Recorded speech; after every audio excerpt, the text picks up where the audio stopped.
Vou chamar para falar de compostagem empresarial José Luiz Tomita, representando o Instituto GEA e a KMA. Bom, boa tarde, pessoal. Eu sei que já está todo mundo no limite, né? Mas eu acho que eu vou conseguir aí chamar um pouco a atenção de vocês com esse tema, que a gente tem uma nova tecnologia para apresentar dentro de compostagem, onde o processo é digerido muito além dessa velocidade que foi proposto aqui até agora. Ok.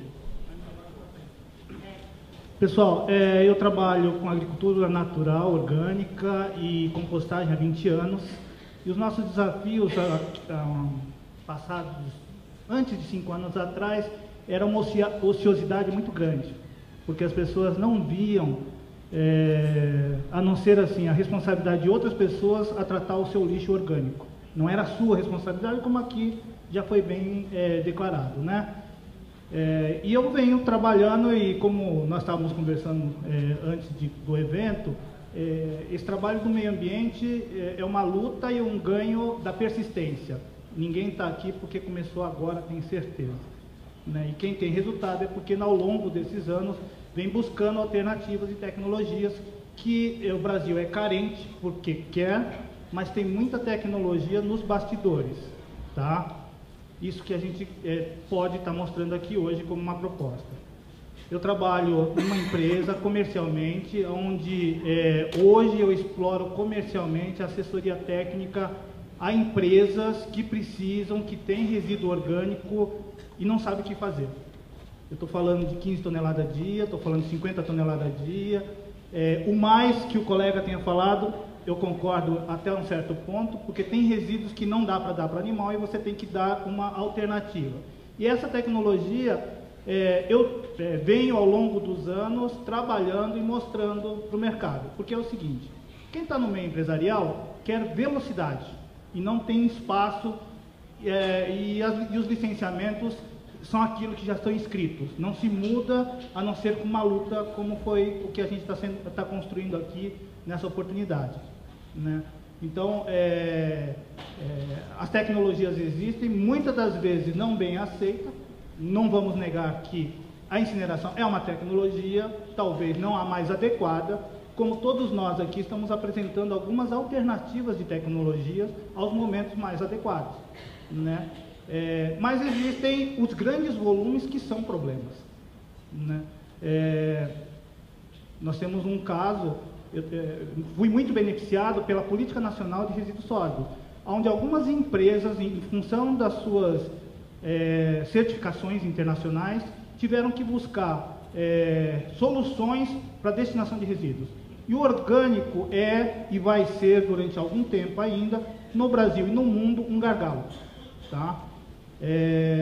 Ela pode ser trabalhada até parcialmente quando você fala de lixo urbano, mas quando você vai, por exemplo, um cliente que nós temos, 50 toneladas dia de resíduo de aves de postura, você faz o quê? Né? É dia, tá, pessoal? Não é mês, não é ano.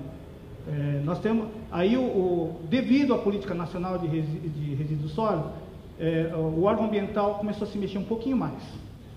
Mas em alguns estados o Ministério Público se antecipou e, em função de denúncias de problemas de cheiro, começou a autuar. Então, as pessoas, na hora que, vou mudar a expressão para não ser vulgar, mas quando mexe no bolso, para não falar de outra forma, quando assusta, quando a gente tem que dar uma solução e mexe no nosso bolso que nós precisamos investir, as pessoas correm atrás de alternativas nobres ou adequadas à política que ela está envolvida, ou à certificação que ela está envolvida, para tratar aquilo que não era minha responsabilidade.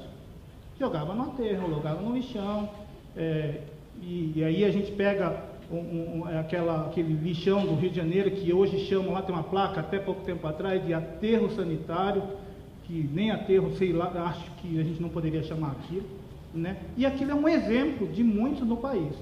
Se nós considerarmos aí, em média, 5.000 municípios no país, e em torno de 200 aterros sanitários em todo o país, sendo que algumas grandes metrópoles acumulam em mais de um aterro por município, nós vamos ver que o Brasil, o país como um todo, ele sofre de muitas dificuldades.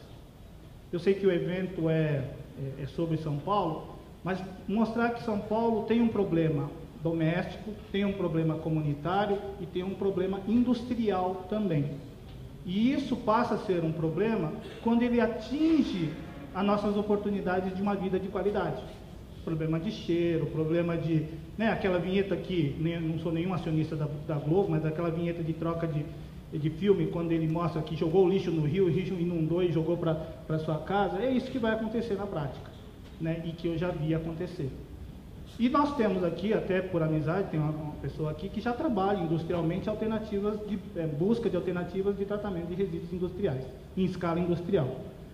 Bom, voltando aqui, hoje eu represento essa empresa, eu estou aqui, na verdade, participando junto com a equipe da pró-viabilização da compostagem, em parceria com o Instituto GEA, que é a organização que nós fizemos um projeto social, onde nós trabalhamos creche, escola, né? E através dessa oportunidade de treinamento e capacitação, pude estar aqui compondo essa equipe e fazendo esse encontro, né? Participando desse encontro. Então, gostaria muito de agradecer ao GEA e a comissão organizadora, né? Próximo. A proposta da compostagem empresarial, talvez industrial, é justamente isso. Quando você depara com um problema em grande escala, quais as alternativas? E normalmente, pessoal, o problema da compostagem não muda de pequeno para grande volume, muda no seu volume. A técnica é a mesma, a concepção da técnica é a mesma. Tá? Próximo. Nós temos diversos tipos de resíduos, como eu falei. Em alguns lugares, nós temos o problema de podas. Não sei se vocês sabem que o problema do carbono, da lignina, cada vegetal ele tem o que nós chamamos tecnicamente de relação carbono-nitrogênio. E quanto mais alto esse carbono, mais demorado é a sua decomposição. Então, é onde a gente fala de uma mistura química com uma fonte de nitrogênio. Porém, não basta só isso. Você tem que considerar que o processo de compostagem é uma atividade biológica também e necessita dar condições para esses seres vivos processarem, transformarem esse resíduo. Quando você trabalha só a fonte de carbono, o desafio é muito grande, justamente por causa dessa variação. Aí você tem bastante oxigenação, você evapora muito rápido, não tem necessariamente as fontes de nitrogênio, como foi colocado o ecoponto, bem colocado, e aí você cai na dificuldade do tempo, que alguns vegetais demoram até 3 anos para se decompor se for deixado e abandonado na natureza. Uma das suas formas sempre na compostagem, diminuir as partículas.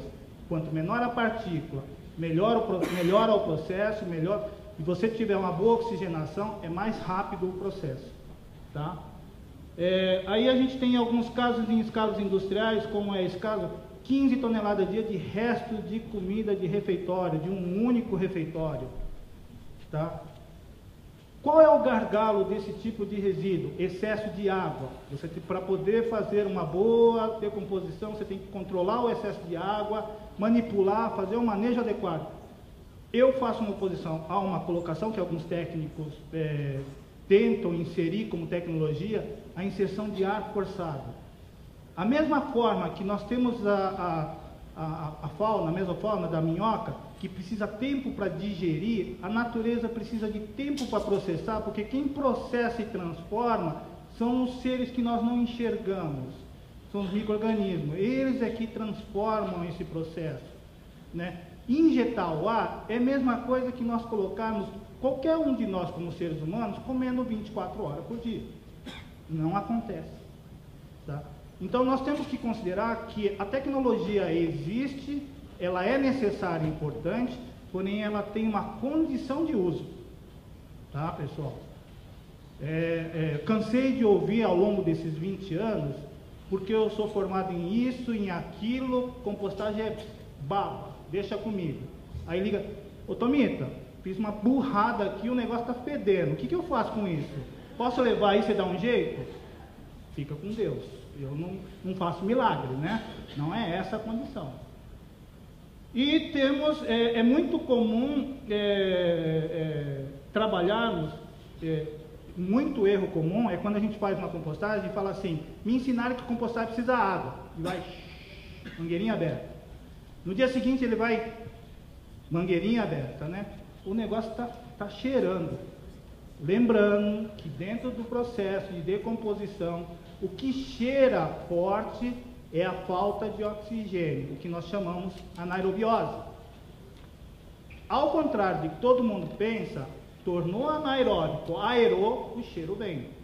Na parte agrícola, encharcado o solo, colocou um arado, virou a terra, o cheiro vem, é natural. Por que lodo cheira mal? Porque ele está totalmente anaeróbico, o resíduo, a característica dele é ruim, e aí quando nós tombamos, vem um cheiro horroroso. Então, é muito importante nós identificarmos as melhores condições para manejarmos. O segredo de uma boa compostagem é o manejo. Ok? Próximo.